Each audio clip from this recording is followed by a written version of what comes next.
Welcome students. आज हम इतिहास के क्षेत्र के बारे में बात करेंगे।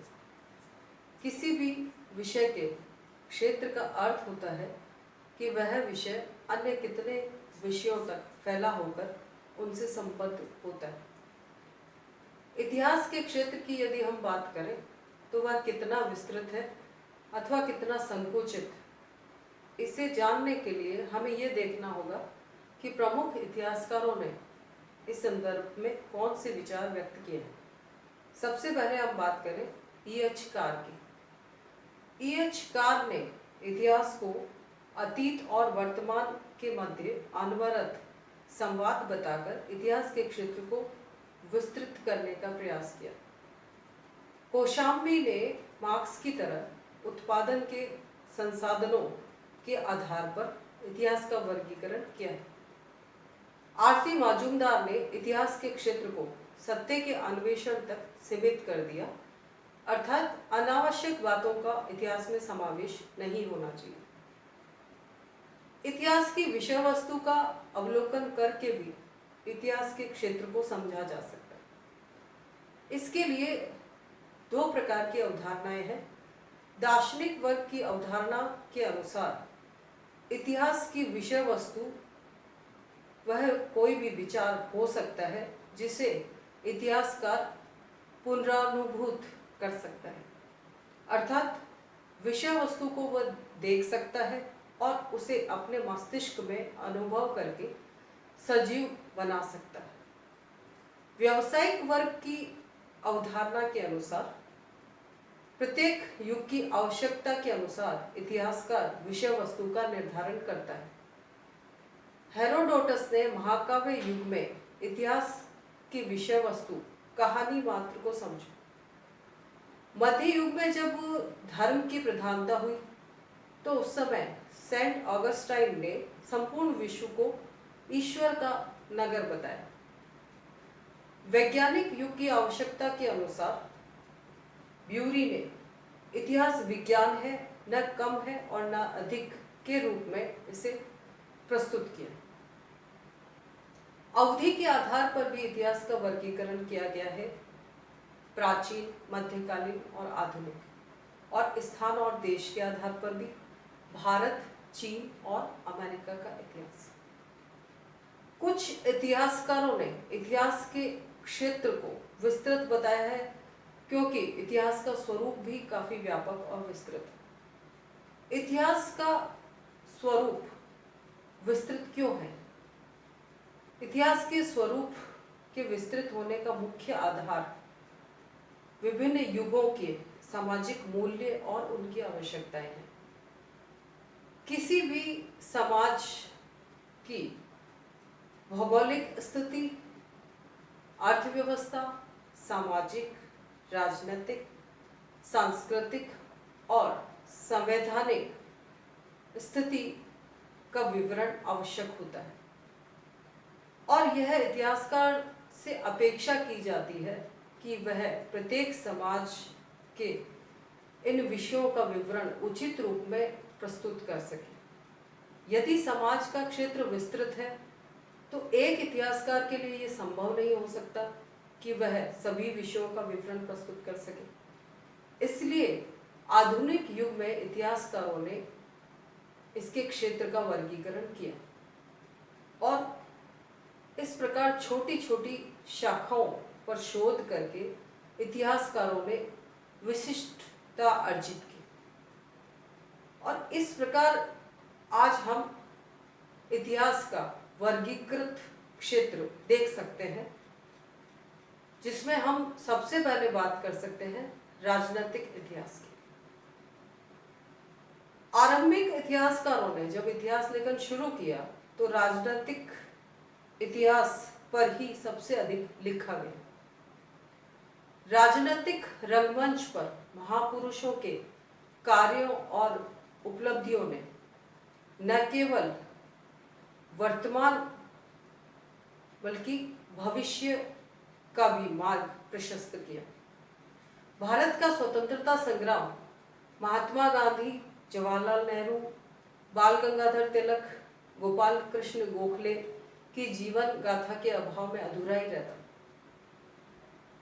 थ्यूसिडाइडिस, गिब्बन, मैकाले आदि की रचनाओं को यदि हम देखें तो उसमें मुख्य विषय राजनीतिक ही रहा है। 20वीं शताब्दी के उत्तरार्ध में ये समझा जाने लगा कि कोई भी घटना में नेताओं से अधिक जन सामान्य की भूमिका रहती और इसलिए यह आवश्यक समझा गया कि सर्वसाधारण का भी इतिहास लिखा जाना चाहिए। भारत के स्वतंत्रता संग्राम में नेताओं की काफी उपलब्धियां रही, किंतु यदि हजारों की संख्या में जन सामान्य ने बलिदान नहीं किया होता तो यह उपलब्धि शायद हमें नहीं प्राप्त होती। और इसी कारण से बाद में जो भी इतिहास लेखन का कार्य आरंभ हुआ उसमें साधारण वर्ग को शामिल किया गया और इसे राजनीतिक इतिहास के साथ जोड़ दिया गया।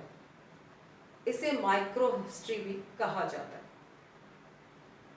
इतिहास के क्षेत्र के अंतर्गत हम आर्थिक इतिहास का अध्ययन भी करते हैं और आर्थिक इतिहास का अध्ययन समाज का अध्ययन जब से आरंभ हुआ तब से ही आरंभ हो गया।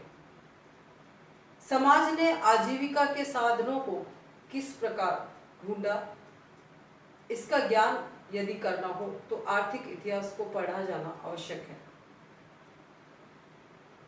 आर्थिक इतिहास के लिए आरंभ में टोनी ने लिखने का कार्य किया और बाद में कुछ और इतिहासकारों के नाम लिए जा सकते हैं जिनमें कोदोर्से, कोम्टे, बर्कले और मार्क्स मुख्य हैं।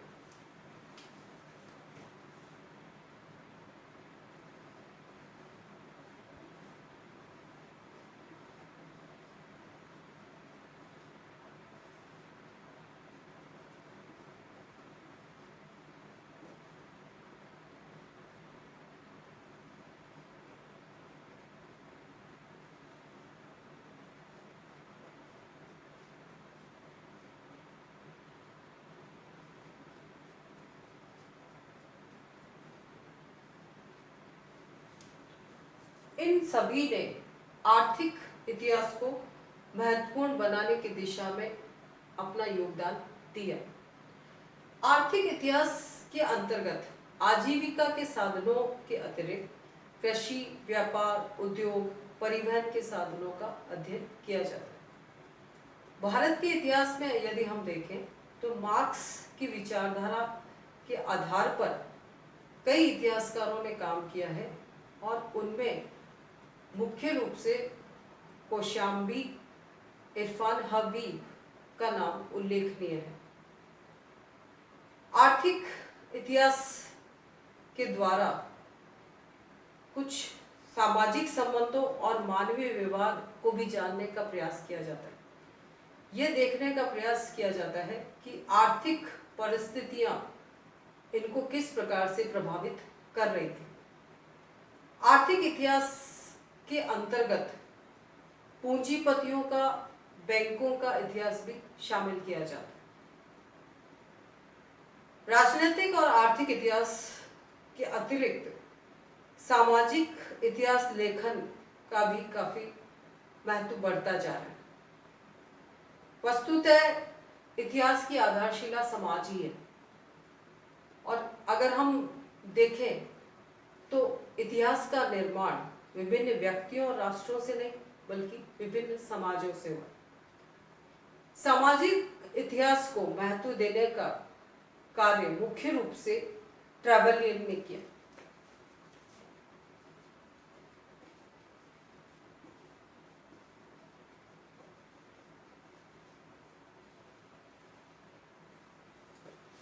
सामाजिक इतिहास के अंतर्गत परिवार, गृहस्थ जीवन, व्यक्ति के दैनिक जीवन, शिक्षा, साहित्य इत्यादि विषयों का अध्ययन किया जाता है।